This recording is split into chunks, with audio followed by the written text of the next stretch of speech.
Welcome to the Real Film Nerds Podcast.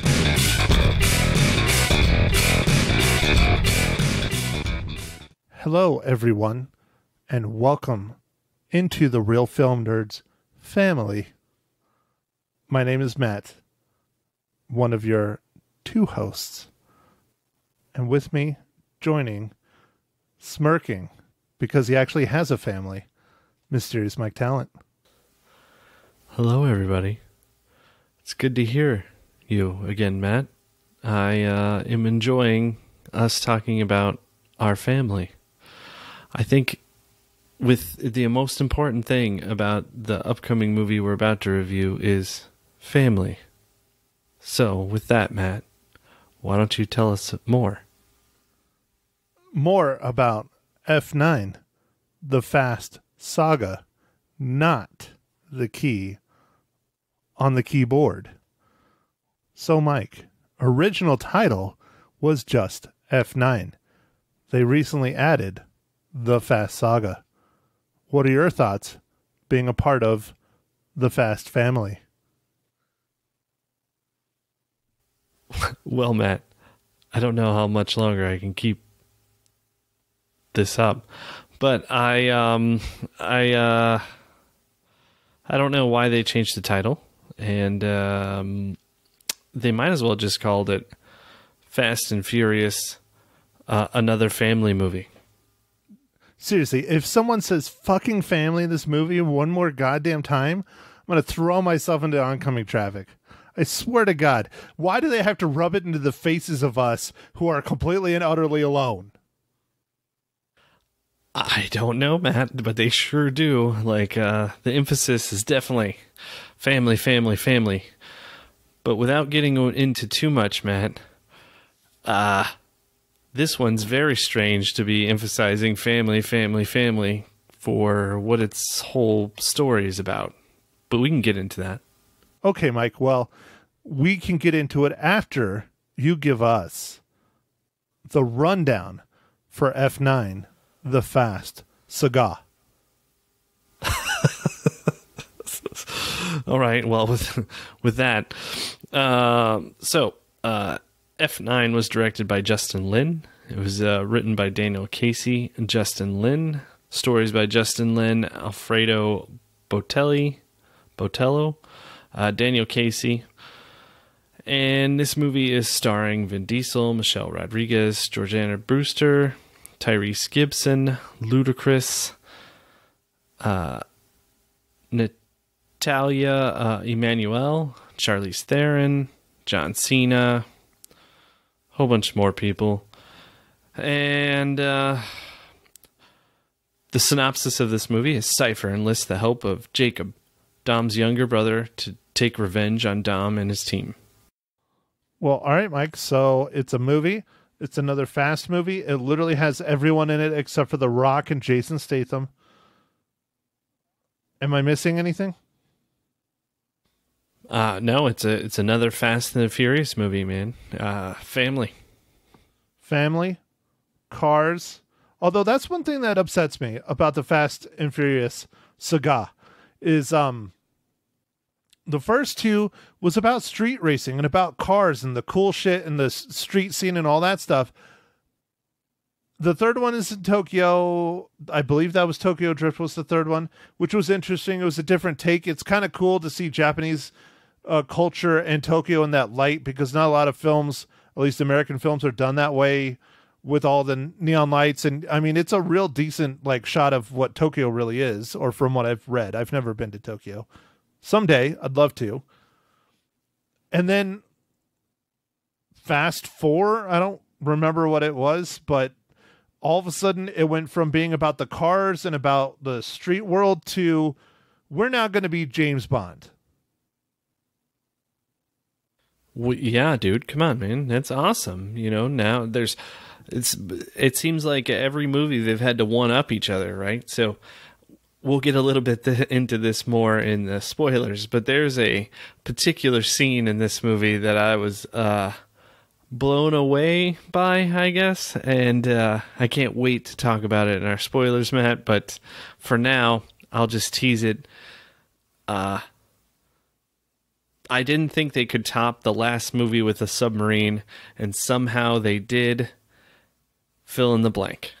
Of course they did, Mike. It's fan service. They've been suggesting it. The fans have been wanting it, and they did massive fan service, and it is absolutely ridiculous. This whole movie is absolutely ridiculous, and I talked about it on Magic 99.1 this morning, along with a movie I was requested to watch by my radio host. But this movie is just absolutely absurd. So they're normal people, street racers, that turned into super spies, and now they're superheroes. Yes, of course they are. So it's the Marvel Cinematic Universe, but not done nearly as well, but still makes just about as much money. Yeah. Speaking about money, Matt, this definitely made the most since I guess post-pandemic box office. It brought in $70 million, which is a decent amount of change, but for a Fast and Furious movie, this is actually a little bit low. But, pandemic, they said 25% of the theaters still aren't open. So there's just money being lost by not being able to just be open. So, well, I was like, wow. And worldwide, Mike, it's already up at 400 million. Well, that's good. That's good. I was getting worried, because like the special effects for this movie, I'm sure it costs a pretty penny. There's quite a bit of explosions and various things. Man, I can't wait until we get to spoilers a little bit, Matt, because there's another few scenes that remind me of another movie, a certain Bay Bang that we talked about, and I feel like the writer of this script watched that movie and was like, oh, got it. I feel like Michael Bay needs to direct FX.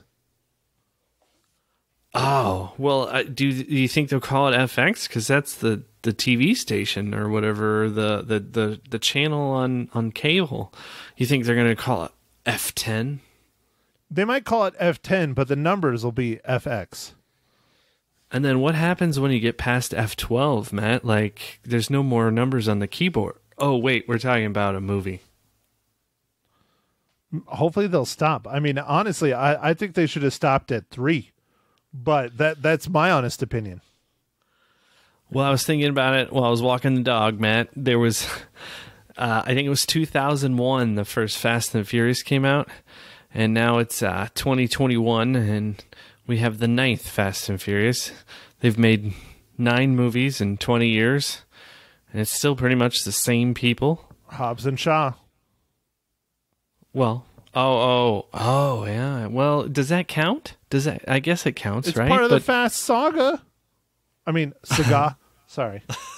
Yeah, you blew it there. I apologize. All right, so 10 movies in 20 years. That's like one every 2 years. I don't know. I have a really, really dark line to say, but I'm not going to. Because, as you know, Mike, it's still a sensitive topic, even though they brought it into this movie. Even when they kill characters in this movie, they come back to life. There's only one way to get out of being in the Fast and Furious franchise. How's that, Matt? I can't say it's dark. It's messed up. Well, dude, you can't tease it like that and just not say it. You have to tell everyone. Everybody's interested. I think I know what you're going to say, but it's pretty morbid. Let's go. Right. You have to die in real life to get out of this freaking series of movies. Yeah, I think that's true. But even then, spoilers, even then, they still have his car roll up at the end of the movie. Why couldn't they leave it alone? They had a nice send-off when when Paul Walker did pass. In which one was that? Was that Fast 7? I think he was going to be... 7, no, right? I think he was going to be in... Yeah, no, I think it was 7. I think he was going to be in 7, yeah. I think it was 7. Well, no, they got like half the filming done of him in 7. And then they had this really nice emotional send-off in the film. And...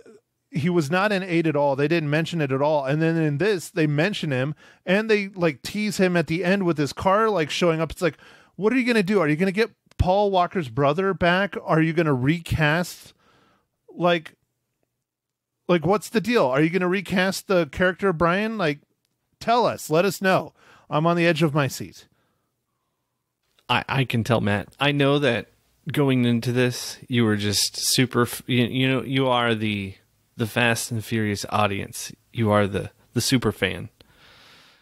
And you just were really wondering what's going on with Brian.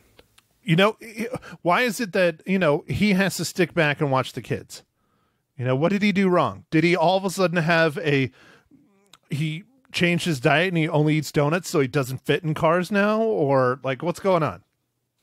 Oh man, he did the anti Jared diet or whatever. I guess we can't talk about him anymore because he's a kid toucher. Okay, good. I'm glad you one-upped me. Thanks, Mike. I talked about the death of someone that everybody cared about. You talked about, a kid toucher. Nice. Well, I guess I changed. I don't know. I redirected, Matt. You did, but I still love myself some good old-fashioned cold cut combo. It's a great sandwich. Nice. Well, I haven't eaten Subway quite a while, but I used to like their. Oh man, I can't even think about it. They're Italian, BMT Italian or something like that. Minute, Mike. You just want a large, hot chunk of meat in your mouth. Well, I always want a large, hot chunk of meat in my mouth, but I don't think it's always Subway. Oh, my God, Mike. Oh, geez. Okay, all right. Let's get back on topic, Mike. It is, I have to point you now. I have to cue you. Here, let me put the cue up to the camera. Here. Oh, yes. Yeah, oh, yes. Matt, what are you drinking this fine evening, afternoon, morning? Brunch. You forgot brunch. How dare you?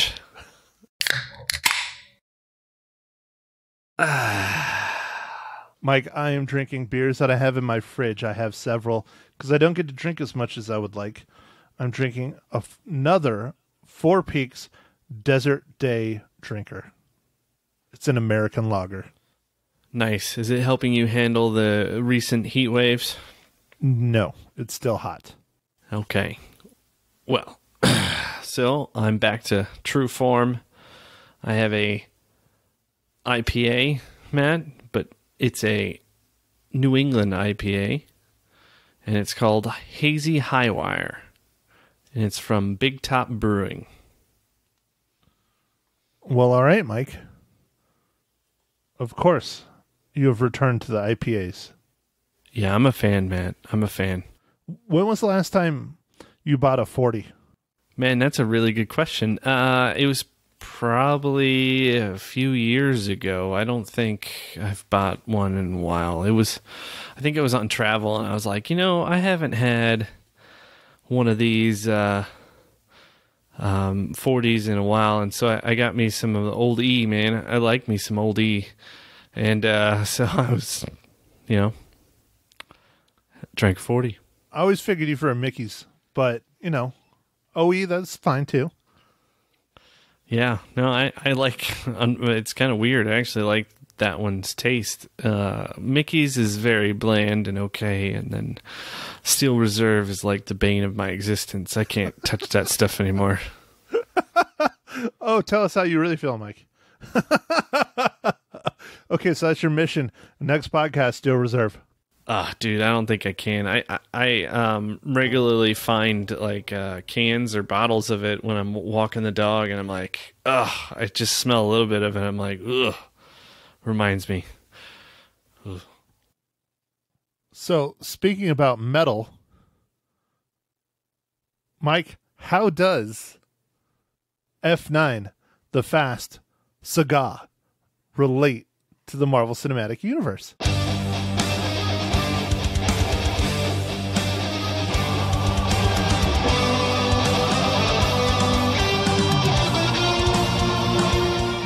Well, Matt, thanks for asking. This one's pretty easy, and I like easy ones. Of course, Vin Diesel is Groot, or I should have said I am Groot, to start it. And also, we have Michael Rooker is in this, and he is one of our beloved characters in the MCU. So, Yondu, so in Guardians of the Galaxy. Yeah, Guardians of the Galaxy. So it was cool to see. I didn't know he was in this movie, so that's kind of cool. But he's a very, very small part. And Matt, I guess to get back a little bit on your where's the cars in this movie, the most cars that you see in this movie really is the flashback sequence of the past. And I was like, wow, this really isn't as much. It is just more of a spy. I mean, I guess there's a little bit of a car chase in London and stuff, but it's not much. I don't know. There's just not a lot of, I guess there's another car chase later on, but it's definitely not about the cars anymore at all. Okay, Mike. Well, now we can split. Since you're having a hard time not discussing your favorite car chase where they literally launch a Fiero into outer space. Man, it was awful. And then they didn't even have spacesuits. They had commercial diving suits. Oh, I was like, this is like the one thing so it's kind of infuriating because they kind of did stuff kind of right, where it was like, we want to get to space. We know we can't go from the ground, so they start off from a plane at like 50,000 feet, which is really how we first started going into space, and how Virgin Galactic or whatever the new Virgin tourist space thing is going to be doing. That's exactly what they're doing. Yeah, no, that's correct. Yeah. So that's kind of, I mean, that's okay, but the rest of it was just, as you say, Matt, hot garbage. It was absolutely ridiculous. It really upsets me that they don't center on like what built this franchise was the cars and the racing and do we need another super hardcore action movie like James Bond? I mean, I was sitting through the trailers for this movie, and again, another victim of COVID, much like F9. The new James Bond is coming out, and I was super excited to watch that trailer. Granted, I've seen it a half a dozen times, probably twice that, maybe 3 times that, because it's been rolling for over a year. But I'm just super stoked for James Bond. I guess the Fast Saga is America's James Bond. I don't know. I thought Triple X did that really well. Again, another Vin Diesel starred film, but that went by the wayside after the first one. I never watched the second one with Ice Cube, and then I guess there was a third one where Vin Diesel came back again. I don't know. I never watched that one either. Oh, yeah. I don't know if I think I watched all of them. The first one was kind of trying to be, a spy kind of fun movie, and then it just got weird. And then with this movie, I don't know, Matt, if this is our 007, I feel bad for the rest of the world, because although entertaining and popcorn, like, just so unrealistic and just ridiculous things happen, like laws of physics are broken, like, it just doesn't make sense. Matt, the thing I was alluding to earlier, where I was talking about the Michael Bay movie, was the Six Underground that we reviewed not too long ago on the pod. Loved it. Bay Bang. Did you look up what number it was? Of course you didn't. Man, he knows me so well. All right, so moving on. We are... well, go ahead. Just gonna, come on, continue. We are going to talk about the... so they use like some magnets and some awesome... I don't even know how they filmed some of the stuff. They did some really good job with like how they did the magnet stuff in Six Underground. It was really well done, really well shot. It was neat, cool little gag. It was great. This movie does that, but they do it like 8 times. And it just keeps getting bigger and more fantastical and just ridiculous. Like the part where they're like bringing out all the debris in front of the I don't know what that was, the big truck thing. Oh my God, dude, that was so stupid, ridiculous. The big, not just the debris, but how the truck was on its top, and it's a giant semi truck, and it slid, no wheels, no grease, no nothing, for like 5 miles on its lid. Like it just kept sliding. Well, I mean, even it getting flipped was. Yeah. And then, and then it flips no again. Way, dude. Yeah, and then it flips again, and Vin Diesel magically saves it and drives off. Yeah. Oh, yeah. Yeah. No. It was pretty ridiculous. And then while blowing up the plane, right? Like, didn't he he threw something or did something, and the plane got blown up? I don't know. It was ridiculous, dude. It's so ridiculous. Almost. I gotta wonder, as ridiculous as Charlize Theron's haircut. Well, I've got to wonder if Charlize Theron just likes these movies because they're just ridiculous. She's like, and her part in this movie was probably only a few days of shooting. Like, if they filmed all of her stuff sequentially, she only had a few lines, was not in it too much. Not like in F8 or whatever, she was in it a lot more. But like in this one, no, she wasn't in it that much. And I don't know. I feel like she just did it because they're just, I don't know. Maybe the paycheck was good. I would think so. I don't know. Yeah. I don't know how they pay the people and stuff or any of that, but usually with money.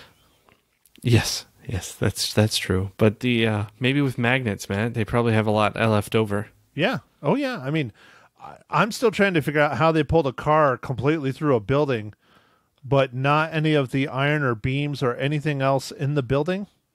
But the car, no problem. Got him. Yeah. And then the other thing, my other big kind of complaint of this movie is, like, as we've said like about 15 million times already in this pod, family. There's all this emphasis on, being family and all that, but the storyline in this movie is like, I abandoned my brother because he was a dick. Like you killed Papa, so I'll never talk to you again. Or at least he thought he killed his father. Right. I don't know, man, for preaching about family and stuff, that didn't seem very family-like. Right. I don't know. And then, of course, FX, clearly everything has been resolved through all the craziness. So now John Cena will be part of the next crew, which is fine. I'm all for John Cena, but I don't believe that he's Dom's brother in one bit. They don't look the same. They don't act the same. Okay, fine. They're both bodybuilders. Whoopity-doo. Yeah, and they're like, I don't know, his younger brother got taller, and I felt like he was already an adult, but I don't know. They didn't talk about ages, so who knows.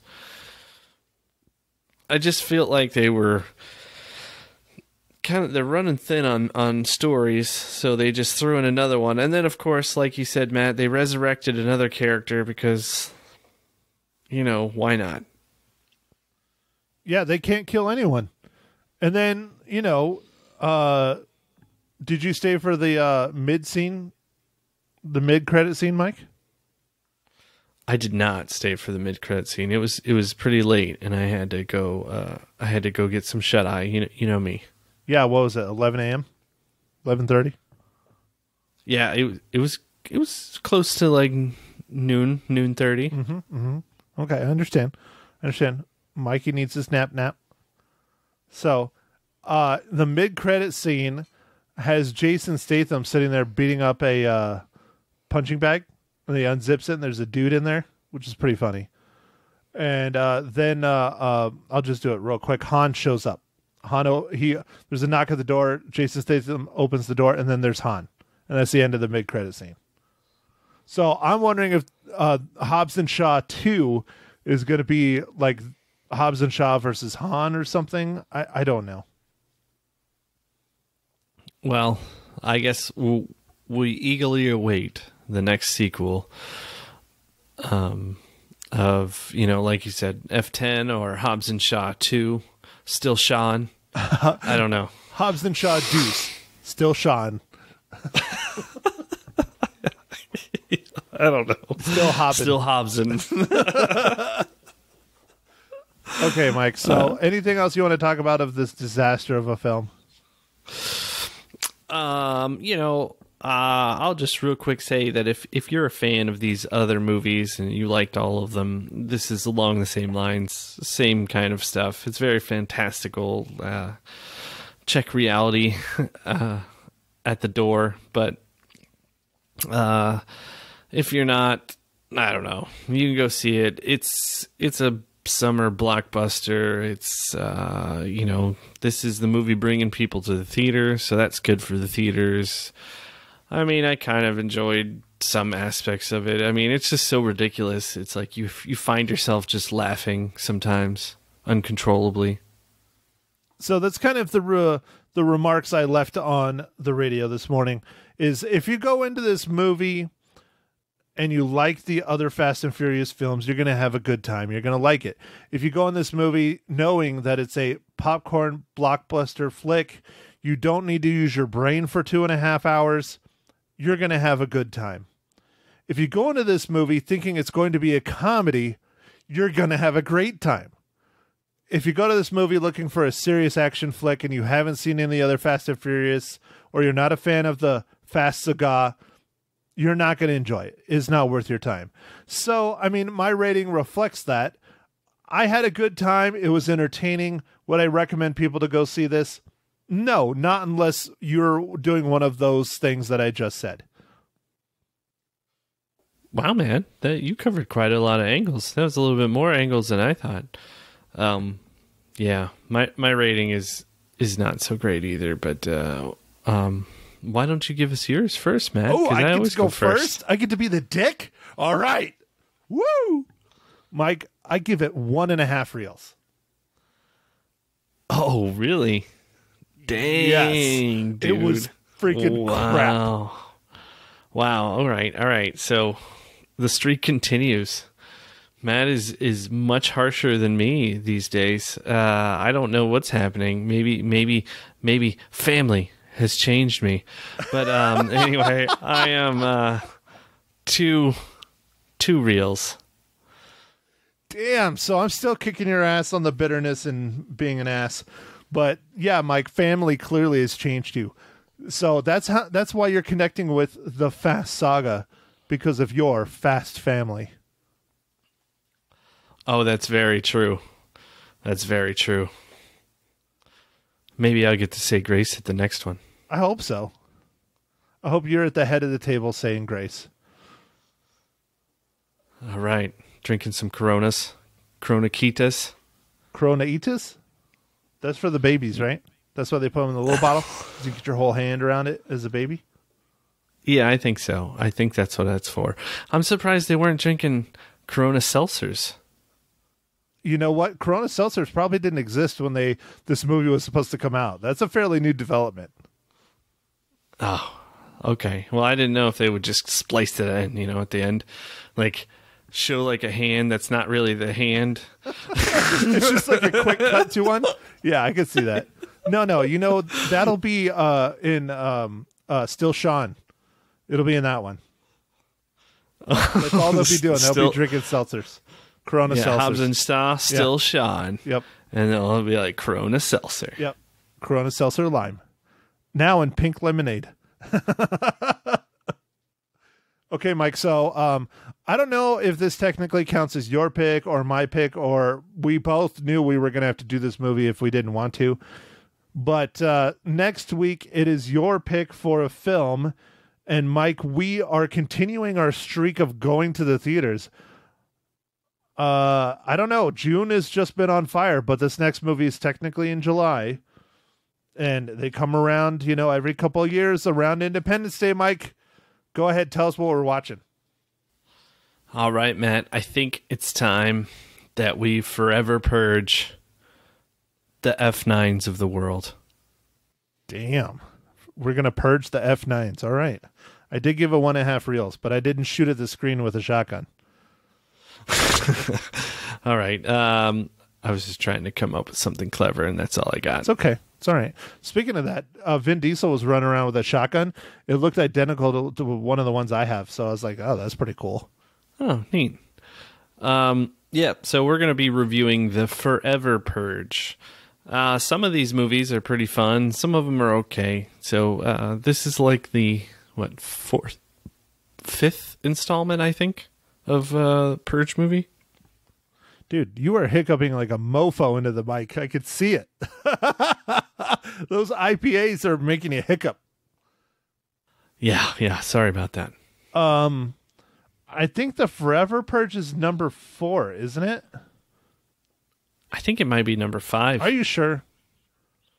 I'm looking at IMDb, but... Because there was like the Purge Origins or something. Yeah, there was the prequel one, and then they had the Purge TV show. Did you ever watch that one? No, I didn't watch the TV show. I was interested, but I didn't watch it. I watched like 1 or 2 episodes. I forgot it even existed, and I don't even know where I can watch it now. But there was... I remember the first one, which was really low budget and was it just knocked it out of the park. There was the second one where you actually get to see people in the streets doing the purge. Then there was there's 5. The third one, that was Election Day, right? Yes. Election year. The election year. The fourth one was the pre-purge, the first purge. Okay, so yeah, this is 5. Why do I know this stuff and I'm not a huge Purge fan? I love the idea of the Purge, though, and all the riffs on it. Like, if you ever watch that episode of Rick and Morty, oh my God, dude, that is so hilarious. The Purge world, they go to a world that is Purge. It's hilarious. Nice. I have not seen that, Matt, but yeah.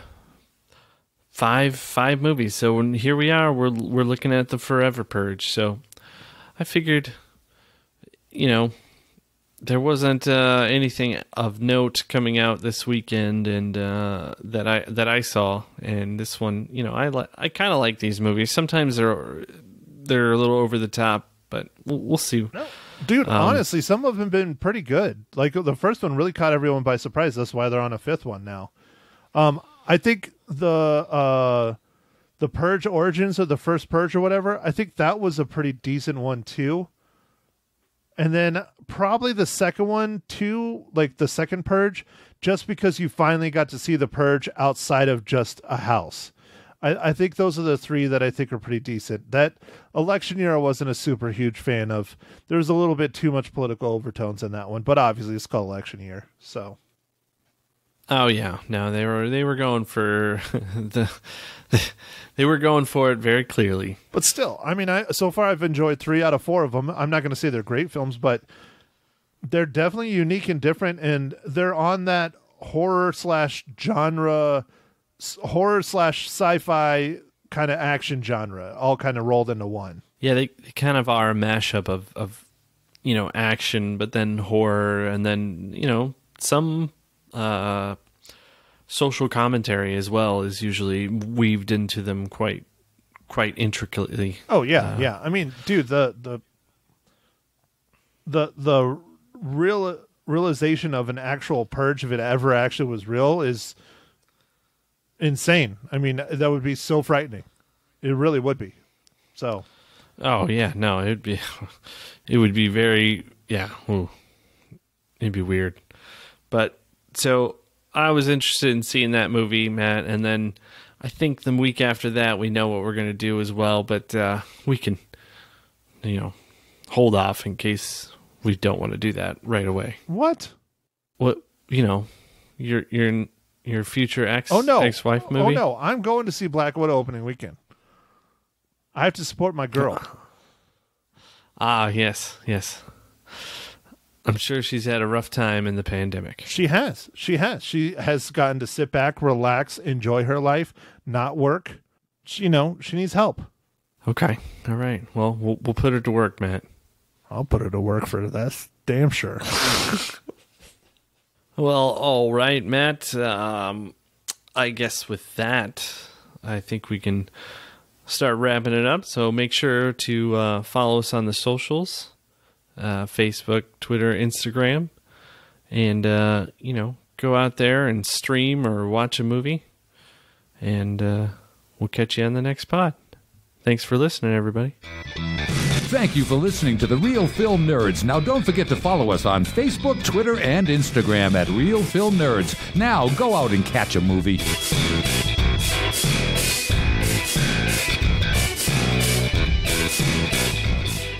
Joining me in studio this morning on Magic 99.1, even though I told him he shouldn't come because I have a cold, he is here. What dedication. It's Matt Hinshaw from the Real Film Nerds podcast. I do have on a face mask, though. I just want to get your cold, so then I will. So you can go to bed and take a rest? No, I'd be forced to get a couple days off. Think about it. I might have to lie in bed, but it'd be worth it. Right. Well, let's see how that works out for you today. Yeah, it wouldn't. I'll just probably still work. Okay. You know how it is. Yeah, you'll have to work through it. Just like I am right now, see? Yeah. Yeah.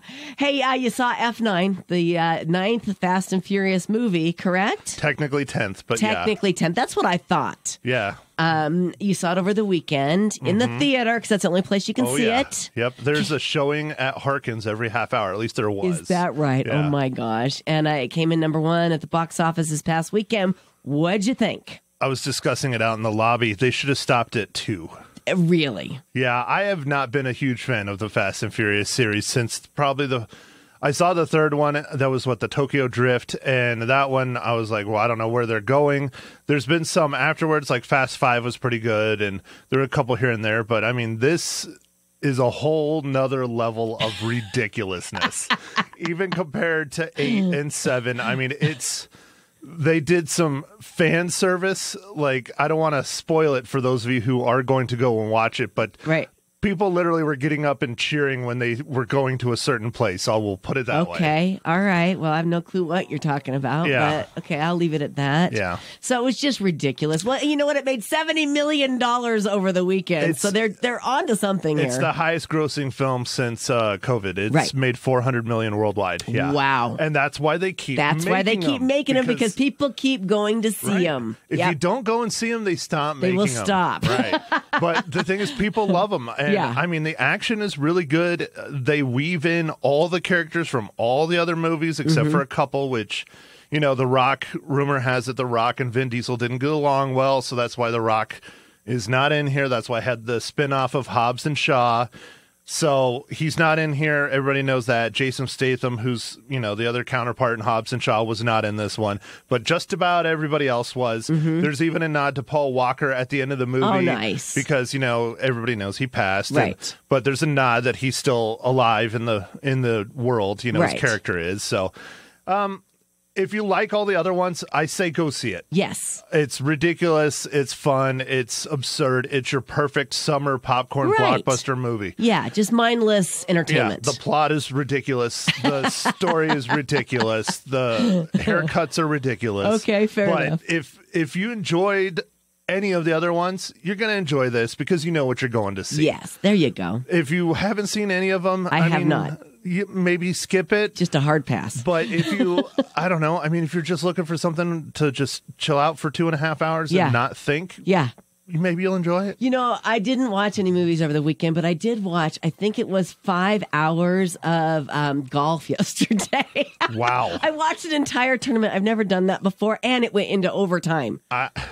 Extra holes because they went into a playoff. 8 extra holes. I watched the whole thing and I thought, wow, now what's a better use of my time, watching a movie or watching this golf? I would have watched the entire Fast and Furious franchise personally instead of 5 hours of golf. Yeah. Hey, I learned a lot. I'm going to take it to the course. They both probably put me in the same mood of depression. Yes. But one, I think I'd be a little bit happier going into it. Yeah, okay, fair enough. How's this? I watched your movie. Did you watch The Woman in the Window? Well, what did you think? Oh, wait, give me how many reels for F9? Oh, it was rough, man. I give it 1.5. And that's being generous. Yeah. I don't think you've ever given anything 1.5 on my show before. Oh, I have, yeah. On my show before? Yep. Oh, okay. Yeah. Well, I have a bad memory. Mortal Engines. Well, you know, it's the cold that you have. Yeah, the cold. There you go. That's what it is. Okay, so The Woman in the Window, what did you think?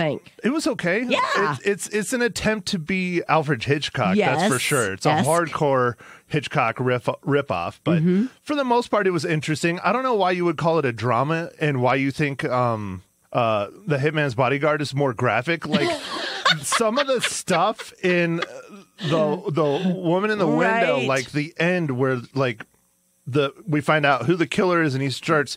I mean, it's not just like you shoot someone. I mean, this is in your face, like vicious, an axe in your face, emotional, painful, murdering, right? And the hitman's bodyguard is like someone shooting someone. Yeah, senseless. They don't even senseless compare. murder. Yeah, right. That one is very personal. Okay. And you're Point saying taken. mine's more. How do you know how you could watch?